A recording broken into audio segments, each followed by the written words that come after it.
O período eleitoral para a campanha de candidatos a vereador, vice-prefeito e prefeito está liberada. Desde 27 de setembro, eles podem pedir votos dos eleitores. A campanha segue até dia 14 de novembro. A votação, nesse ano, é no dia 15, devido à pandemia do coronavírus. Pelo calendário tradicional, teria ocorrido no domingo passado. Em Coronel Vivida, são 3 candidatos a prefeito: Anderson Barreto, do PDT, Lisete, do MDB, e Olivo D'Ambrós, do PT.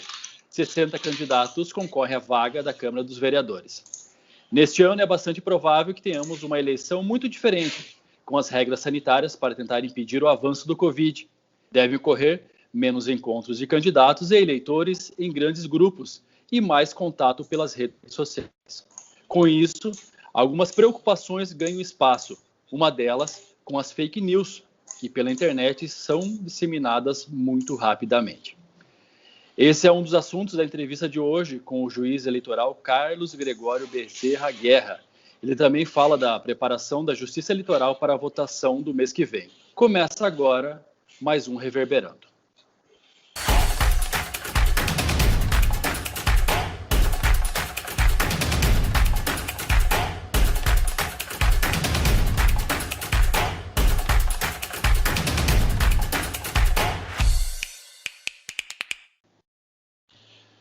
Doutor Carlos Gregório, seja bem-vindo a mais um Reverberando. Muito obrigado por aceitar o nosso convite. É um prazer recebê-los aqui.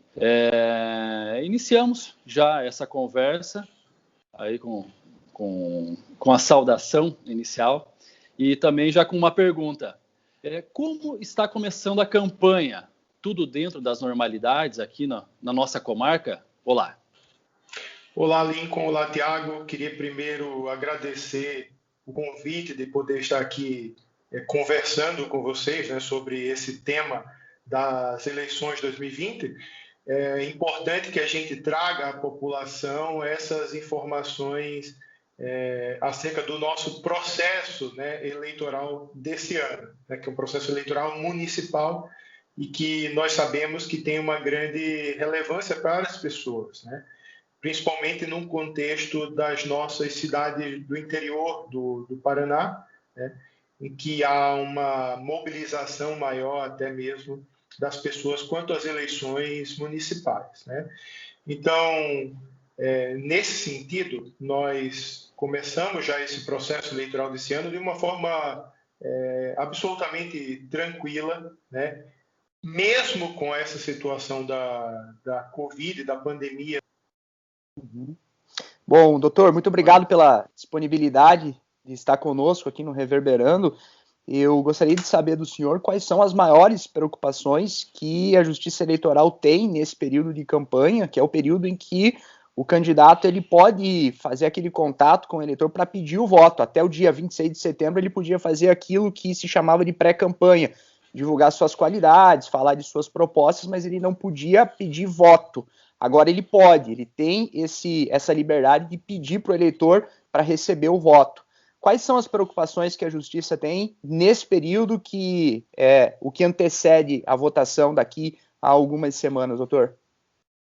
Então, Tiago, existe uma preocupação natural que ocorreria mesmo que não houvesse a Covid-19, tá? Se nós não tivéssemos essa pandemia.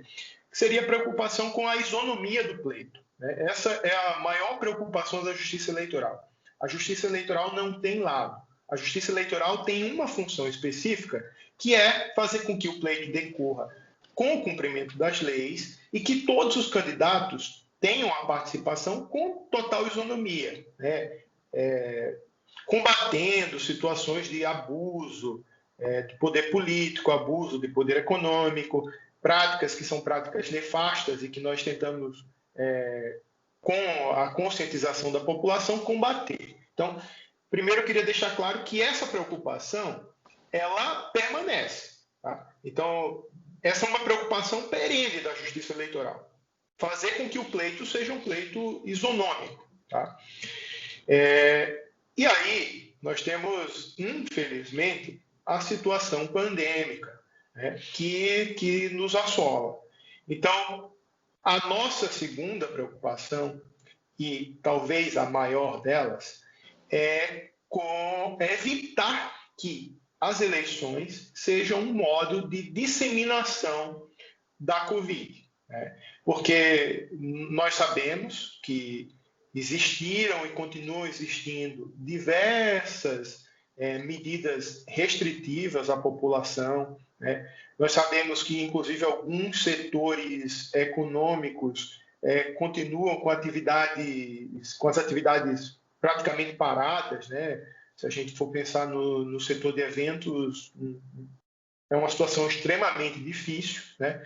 E não pode ser o processo eleitoral um ator, né, um elemento de disseminação da Covid-19, tá?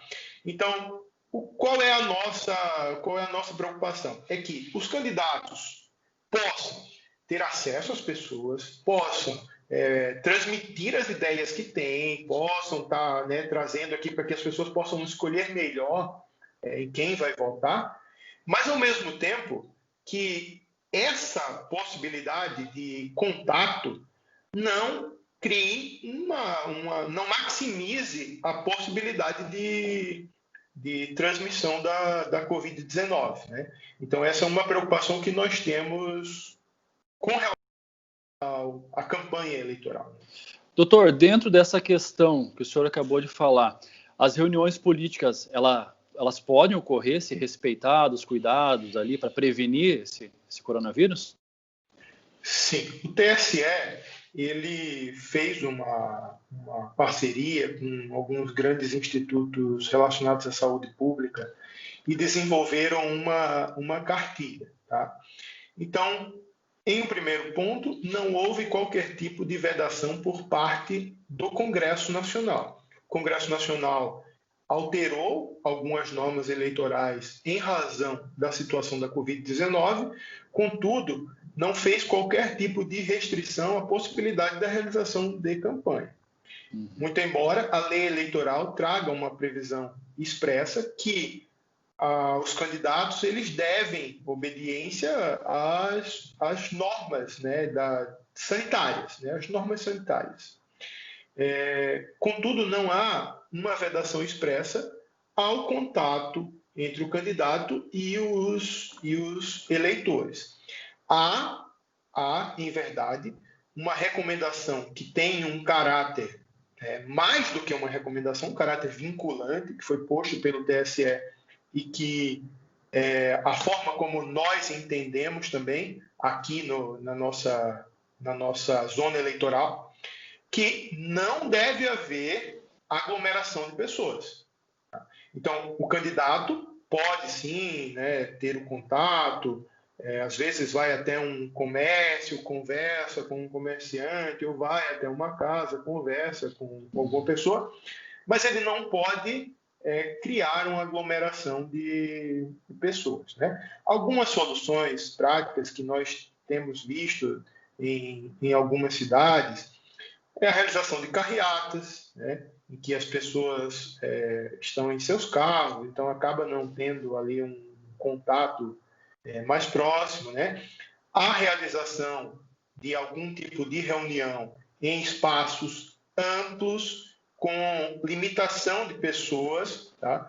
Uso de máscara, obviamente, uso de álcool gel, obviamente. Então, esses cuidados mínimos são necessários.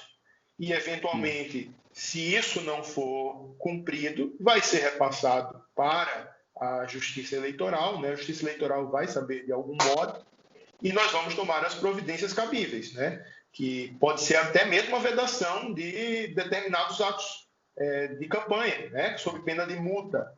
Então, eu creio que não seja do desejo de nenhum dos candidatos que isso ocorra e esperamos também que haja alguma consciência, né? Porque se a pessoa tem a pretensão de de ocupar um cargo público eletivo, ela deve ter a consciência do mistério dela, da função dela, que é, em primeiro lugar, cuidar do coletivo, né? E não apenas de menores e imediatos. Nós fizemos, doutor, há algum tempo já um programa específico sobre fake news. E em alguns outros programas esse tema acabou aparecendo como uma vertente. E ele também é assunto aqui da nossa entrevista. A gente sabe que fake news não é algo que surge. As fake news, elas sempre existiram, mas em alguns outros formatos. Nós temos agora esse formato digital, e como o Lincoln mencionou no começo do programa, com a internet, com a facilidade de se comunicar hoje com as pessoas pelo meio virtual, a disseminação das fake news, ela é muito rápida, muito maior do que ela era até antes da popularização desse universo digital, no qual as pessoas hoje se relacionam muito, no qual elas estão muito presentes. Então a pergunta é, como é que o senhor acha que podem atrapalhar o processo eleitoral, doutor? Eu acho que você pontuou muito bem que as fake news não são um fenômeno que surgiu agora, né? Não é um fenômeno que surgiu agora. É algo que nós temos, inclusive, experiências, né, da constatação disso. Eu tenho um exemplo específico que cito, que foi na minha cidade natal. Eu não sou nascido aqui, eu sou nascido no interior do Rio Grande do Norte, numa cidade chamada Macau, e em uma das eleições, né, na véspera do pleito, o grupo adversário a um dos candidatos distribuiu diversos aqueles poderiam chamar de santinhos, talvez, né, em que divulgava a prática de um crime por parte daquele candidato, e um crime perverso, um crime de estupro, né, que é algo que nos deixa todos cria em todos nós uma reprovação muito grande, né? Inclusive a pessoa que é acusada disso, né? E isso teve um efeito no próprio pleito, porque esse candidato que nas pesquisas estava em primeiro lugar acabou perdendo o pleito no dia seguinte, né? Então foi algo que é uma experiência, né, que eu tive prática de uma situação, de uma notícia falaciosa, né, porque após isso foi mais do que comprovado que não tinha havido qualquer tipo não tinha havido aquela prática, né, por parte daquele candidato. E hoje, como você bem disse, o grande problema que temos é que isso é disseminado em uma velocidade absurda, né? E atinge um número de pessoas, né, enorme. Tá? Então, a fake news pode ter um papel péssimo nesse processo de escolha. Porque, se tratando de uma inverdade, ela vai criar um juízo falso no eleitor, e o eleitor pode acabar decidindo em quem vai votar a partir daquele juízo falso, né? E isso tem toda uma consequência do candidato que está sendo eleito. Tá? Porque se alguém é eleito com base em fake news, é de se duvidar acerca até mesmo do que ele afirma, né? Então, esse é um ponto importante que nós temos que estar atentos. Tá? E a Justiça Eleitoral está atenta a isso. Tanto internamente, né, há, por parte de nós juízes, um estudo sobre como identificar as fake news, até porque a lei eleitoral atribui ao juiz essa função de identificar o que é ou não fake news. Mas há também uma preocupação que é advinda da própria legislação. Tá? Houve mudanças na legislação que criaram mecanismos para que a gente possa trazer um juízo de reprovação acerca das fake news. De um modo ou de outro, é muito importante que o eleitor, né, tenha bastante parcimônia, não só enquanto eleitor, mas enquanto cidadão. No momento em que você receber algum tipo de notícia, pare e pense. Né? Procure se informar se aquilo é verdadeiro.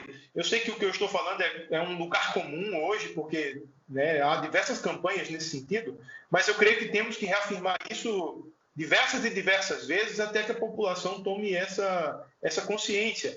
É a mesma coisa que nós falamos sempre acerca da compra de votos, né? Nós temos que bater sempre na tecla que, se você vende o seu voto aqui hoje, o candidato não tem mais nenhum compromisso com você durante 4 anos, né? Ele já pagou o que você valia e mais.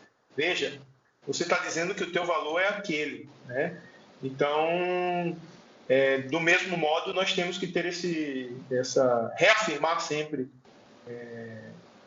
acerca das fake news, a necessidade dos cidadãos, dos eleitores, terem essa consciência.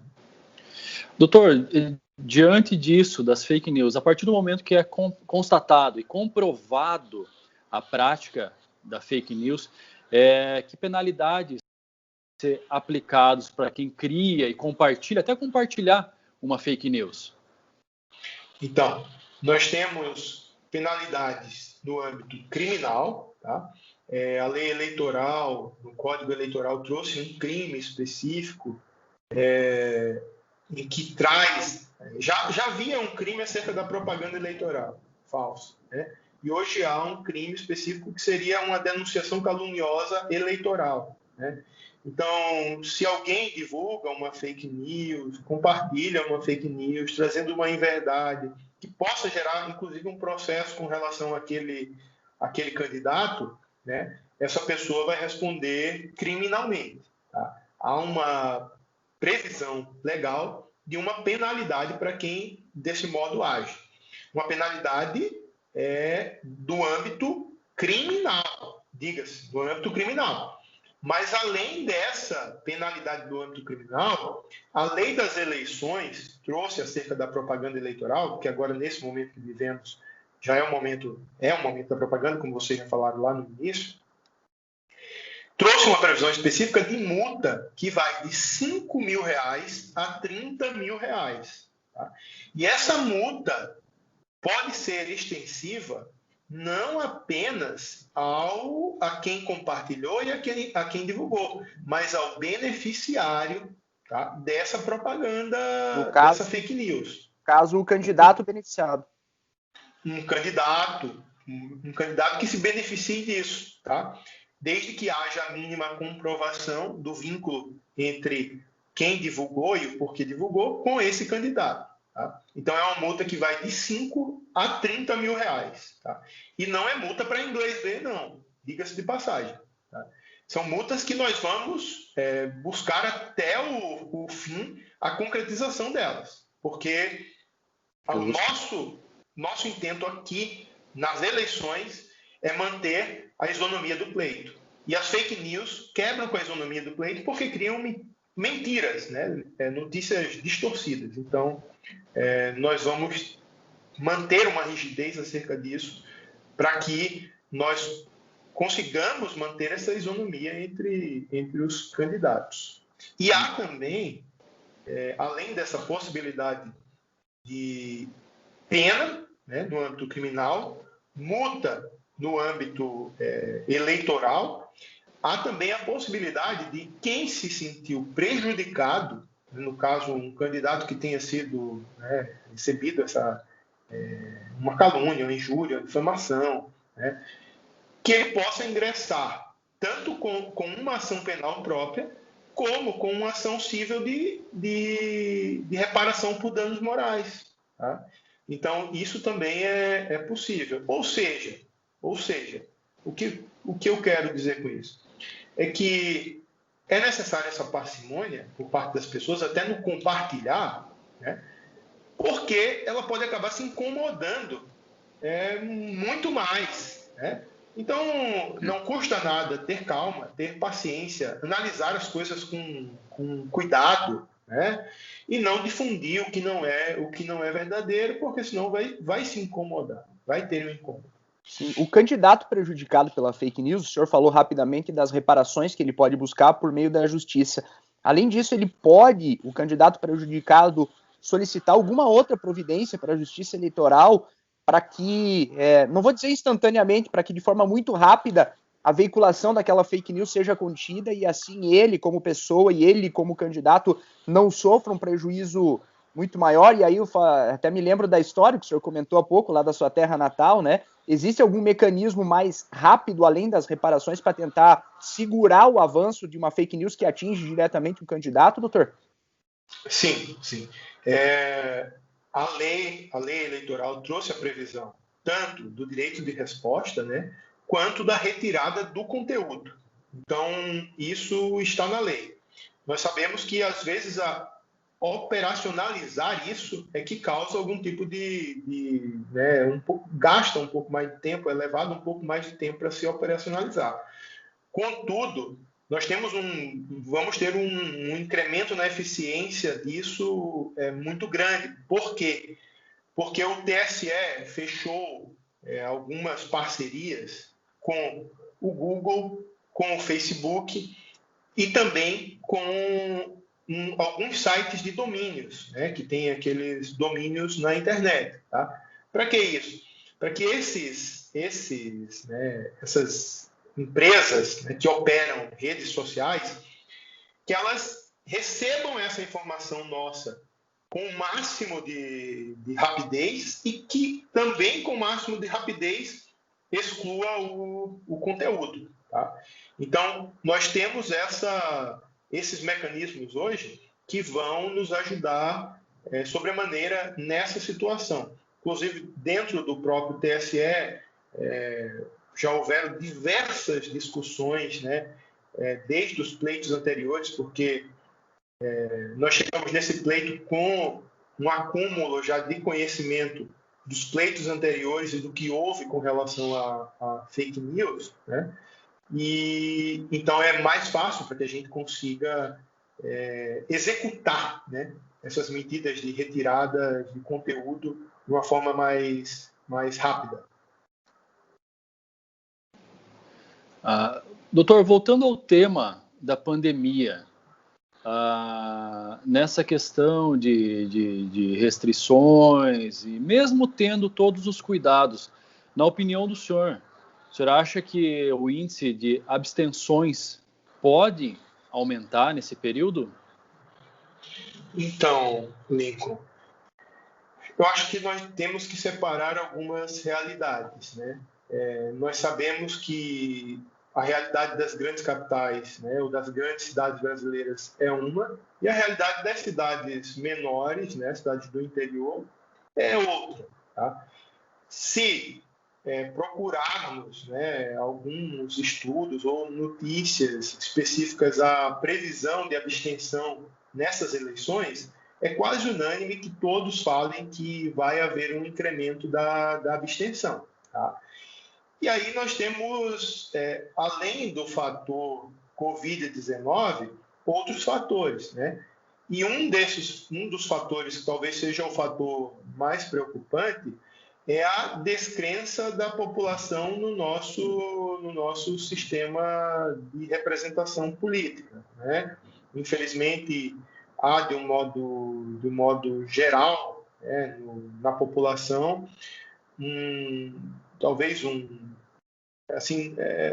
perdeu-se um pouco daquela crença que existia nos políticos e nas instituições mesmo. Né? Então, nós temos, em primeiro lugar, que reconhecer isso, né?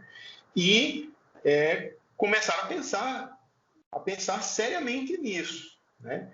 Até para que a gente possa ter uma sociedade que continue se desenvolvendo em harmonia, né? Porque se a população, de um modo geral, começar a descrer completamente no processo eleitoral, né, no processo político eleitoral, aí nós corremos o risco de chegar em situações que são indesejadas, né, de instabilidade política, o que não é bom para absolutamente ninguém.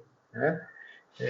Uma sociedade organizada, né, é sempre desejável, né, que a gente possa tentar efetuar as mudanças que desejamos enquanto sociedade, enquanto coletivo, de uma maneira calma, de uma maneira pacífica, né, dentro do possível. Né?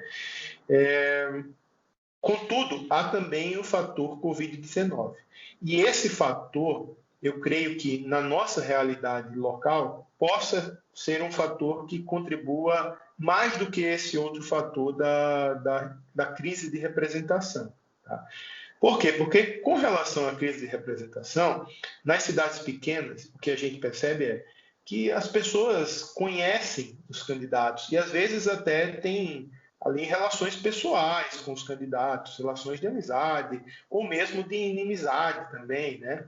E há também a resposta que o poder público gera para essas pessoas é uma resposta mais próxima, né? Então, as pessoas que têm satisfeitas as suas demandas no âmbito do município, né, tendem a identificar-se com aquele grupo que está no poder. E as pessoas que não têm as suas demandas satisfeitas tendem a caminhar para uma oposição a esse grupo que está no poder. Então, em regra, nos municípios menores, nós temos a situação e a oposição. E isso gera nas pessoas, por vezes, um sentimento de pertencimento a um desses grupos, né? Então, quando você se sente pertencente a um desses grupos, é como se você também se sentisse, vamos dar um exemplo aqui mais simples, seria um torcedor de um time de futebol. Quando você se sente pertencente àquele time de futebol, você tende a defender aquele time, né? Há uma paixão que move as pessoas com relação a isso. Tá? Até um fanatismo, né? E o fanatismo também. Por vezes as pessoas acabam, né, talvez de uma forma equivocada, trazendo para a política uma paixão, né, que às vezes se transforma em um grenal. A política vira um grenal, né? Então, há esse lado, e eu creio que essa paixão mobiliza as pessoas, né? E isso faz com que as pessoas votem, né? Discutam, né? Tem um lado positivo, que é o lado, enquanto você mantém a educação, a honestidade do debate, é ótimo, é excelente, né? É bom que tenha os lados opostos, né? O grande problema é quando a gente descamba para uma violência, seja verbal, né? Até mesmo física, que às vezes ocorre, ou uma inimizade desnecessária, né? Porque as eleições passam e posteriormente as eleições acabam criando atritos tão grandes que impossibilitam, né, até mesmo uma proximidade entre pessoas que têm, às vezes, interesses em comum, né? Então, em razão dessa paixão específica, eu creio que na nossa cidade, né, nas nossas cidades aqui da comarca, da nossa zona eleitoral, né, eu acho que esse não será o principal motivo, não será essa crise de representação que há em outras cidades. Contudo, eu creio sim que a Covid-19 poderá fazer com que haja sim um incremento das abstenções, tá? Principalmente as pessoas que possuem algum tipo de debilidade, né? As pessoas que já têm uma certa idade, as pessoas que têm comorbidades. Essas pessoas podem, né, talvez diante desses quadros, evitar, né, ir até a votação, né, até as sessões eleitorais para votar. Então, eu creio sim que possa haver um aumento da abstenção, mas também acho que não vai ser nada assustador, né? Doutor, ainda falta um tempo razoável, vou dizer assim, né? Faltam alguns dias, algumas semanas, mas mesmo assim eu já pergunto, para a votação de 15 de novembro, a Justiça Eleitoral já está organizada completamente ou muito perto da plenitude, está tudo já muito bem encaminhado para que no dia 15 de novembro as pessoas consigam votar nos seus candidatos com aquela tranquilidade, com aquele nível de organização que a gente viu em outras eleições em que nós não tínhamos o fator coronavírus presente, doutor? Nós sabemos, né, que há um certo ressentimento das pessoas acerca das instituições e muitas vezes nós duvidamos até mesmo da eficiência das instituições, talvez pela burocracia, nós sabemos que há uma burocracia enorme, né? Sabemos também que até mesmo situações de corrupção em algumas instituições acabam denegrindo a imagem das instituições e fazendo com que as pessoas não vejam com bons olhos as instituições.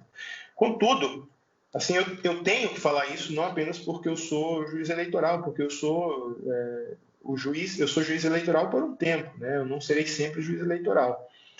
Mas eu tenho que falar isso acerca da justiça eleitoral, né? Nós começamos a organização para esse pleito de 2020 quando terminou o de 2018. Então, todo esse tempo é levado organizando as eleições que vão vir. Nós tivemos sérias dificuldades a partir de 2017, 2016, com a questão orçamentária, né? Então, o orçamento, em razão da crise econômica, né? Claro, o orçamento da justiça eleitoral diminuiu bastante, né? O que afetou alguns setores, principalmente o setor de renovação de urnas eletrônicas, né? Então, isso aí foi um ponto que nós sofremos, tá? Contudo, como que nós estamos tentando reverter isso? Fazendo com que esse processo, até chegar aqui de organização, se atenha em minúcias, que a gente analise assim, minúcias para que no dia do pleito nós não tenhamos nenhum tipo de dificuldade. Então, neste momento do processo, né, nós estamos terminando a fase de nomeação de mesários, né? Nós sabemos que alguns têm algum tipo de problema, há capacitação dos mesários. Contudo, todo o cronograma da organização está em dia, tá? Então, a Justiça está preparada para a eleição do dia 15, assim, com absoluta tranquilidade. Tá? Isso aí a população pode ficar tranquila, tá? Porque o pleito, com relação a essa organização para a votação, está absolutamente tranquilo.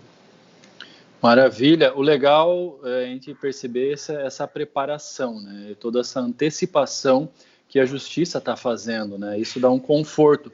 Mas e as pessoas? Que cuidados que as pessoas deverão tomar por causa ainda do provável cenário ainda do coronavírus no dia da votação? Há também essa cartilha, né, que foi uma cartilha elaborada pelo TSE, juntamente com instituições, né, respeitadas no âmbito da saúde pública. Tá? Então, o primeiro e elementar, a primeira e elementar recomendação é que quem estiver com febre no dia do pleito não saia de casa. Então, essa é uma recomendação que há por parte da Justiça Eleitoral e do Tribunal Superior Eleitoral. Essa é a primeira recomendação. Há algumas outras recomendações, como não é o nosso caso, porque aqui nós dificilmente vão ser algumas situações específicas que pessoas vão utilizar o transporte coletivo. Tá? Mas, ao utilizar o transporte coletivo, né, uso de máscara, higienização das mãos e um distanciamento mínimo entre as pessoas. Quando adentrar no local de votação. Em primeiro lugar, não levar crianças.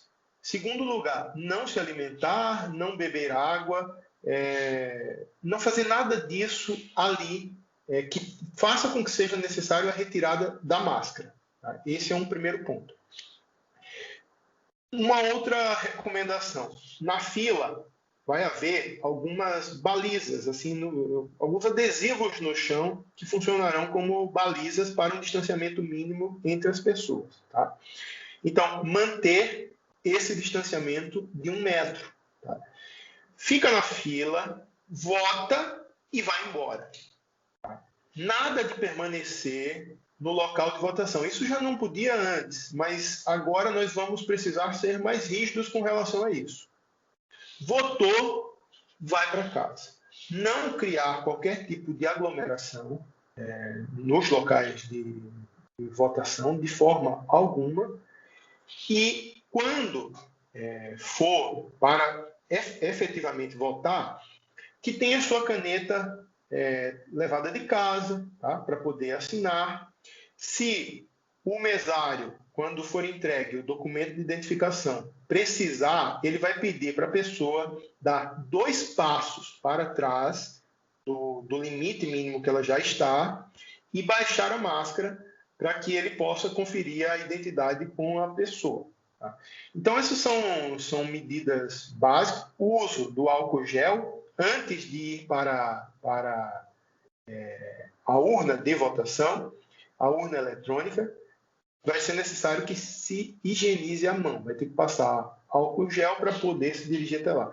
Então, são medidas básicas, medidas simples, que buscam amenizar e diminuir a possibilidade de um contágio quando do pleito eleitoral. Deixa eu só fazer uma observação antes de você encerrar, Lincoln. Tem também uma recomendação para que o primeiro momento ali seja dedicado aos idosos, né, doutor? Isso. Vai haver uma primeira parte da votação. É claro, não há uma vedação expressa, mas é uma recomendação que nessa primeira parte da votação seja deixado para que os idosos votem, né? Que já é algo, em verdade, já é algo que a gente percebe que é o que ocorre mesmo nos demais pleitos, né? Geralmente as pessoas idosas procuram mais o período inicial da votação. E há também a extensão, né? Legal. Doutor, a gente está encerrando agora essa edição do Reverberando. O senhor gostaria de complementar alguma coisa? Gostaria de deixar alguma mensagem para... Ficou bem claro, né? Esse bate-papo aí foi muito bom, muito proveitoso, mas o espaço está aberto para o senhor. Né? Eu gostaria, em primeiro lugar, de agradecer pela oportunidade, tá? De parabenizar pelo programa. Antes da participação, eu acabei assistindo um especificamente sobre o suicídio, né? E eu achei assim extremamente interessante.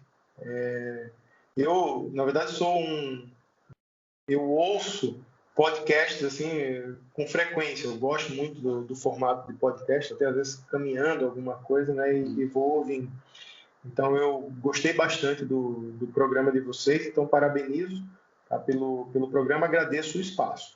E quero dizer a quem nos ouve, né, que o intuito, né, da justiça eleitoral não é trazer qualquer tipo de afronta às pessoas que temem eventualmente a contaminação. Nós compreendemos isso.